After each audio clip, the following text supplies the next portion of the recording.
So basically, the whole thing started with trying to use prostitutes and drugs to observe people to see how they responded. Why? Because apparently there was a long term effort to use blackmail involving sex and drug use as leverage to get people to agree to cooperate with organized crime when it came to whatever it was setting up that was being attempted for some sort of complicity by people in state actor positions, right? Positions of state actors. And this has been on the record for a very long time. Justifications were made. There was an attempt to address it as a scandal. Well, I mean, all interest starts from self interest.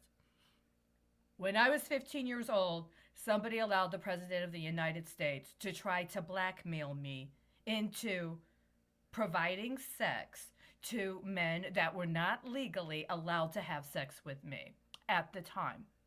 And apparently, this was done in connection with a lot of other young girls that were below the age of consent being prostituted in connection with friends of the president's. Now, my understanding is Miss Maxwell has her trial this month. You're not going to spend the entire month of July using me after you spent years trying to frame me as if I was Jeffrey Epstein. Right? It's the truth. President of the United States hooked up a bunch of deals via abuse of executive office on me and a bunch of other young women. Some of those young women were allowed to get attention for their case. I would never have accepted a buy-off.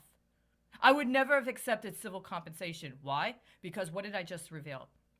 You let those illegal deals and you let certain cover accounts of people presumably busted for money laundering get flipped to run black ops for a specific political tendency that has been globally destabilizing to this day.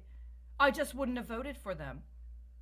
I just wouldn't have voted for them, and I wouldn't have agreed to launder my own pension fund to pay for somebody who hadn't earned those kind of benefits. It's a political decision. And if you agree with that, then this whining doesn't really make a difference. Citigroup is not too big to fail. As a matter of fact, Citigroup is just big enough to be taken down. And anything less is just cowardice. So I think that's really the resolution for today, right? That's the resolution for today. I'm the same place I was in 2006, 2007. I'm the same place I was in 2007. What do you do when a man tries to kidnap a girl and force her to have sex for her survival needs? It's the same damn place I was in 2007. You guys spent 15 years completely lying about what really happened. I'm the same place I was then. And I would do the same thing, except this time I'll do it wiser. And that's what I'm going to start doing. Okay? Your little stress testing, your little pulsing, your little emotional manipulation, it's over. If I knew you and you agree that nobody has the right to try to force teenagers into prostitution as a demonstration of loyalty to a political affiliation or political tendency that the people have not even taken the time to provide them with accurate and honest information in regards to, then I support you. And I know you support me in the manners in which you attend to your own self-interest. But I also know that I'm an incredibly lucrative, incredibly capable person. All you've shown me in 5 years is an absolute single-focused intention to, at the core end of the day, let me know you stand on the other side of that political question. You agreed to allow for the prostitution of certain teenage girls in order to cover up for crimes involving people in public office. I wouldn't do that. It's illegal. It's unconstitutional. And when you actually agree to do that, you do not have any constitutional backing. It's very simple.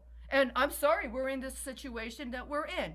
I absolutely, in no way, shape, or form, am going to support anything connected to using Citigroup to launder DOD assets in order to aid and abet the forced prostitution of teenage girls or boys, or even girls and boys even younger. And that's exactly what this is. It's the same place I was in 2007. It's actually the same place I was in 1997, isn't it? And I was on the public record. And I took a personal political stand as a political actor. I still do. Citigroup needs to be shut down. This is the third time now. This is the third time now. It has been absolutely demonstrably proven that Citigroup co-conspired with other operators within the financial sector thinking they had the cover of people in political office to get away with heinous crimes, up to and including forcing prostitution upon minors, as well as using the forcing of prostitution upon minors to smuggle nuclear weapons. It should be a no brainer, and I have a feeling that pretty soon that's exactly what it's going to be anyway.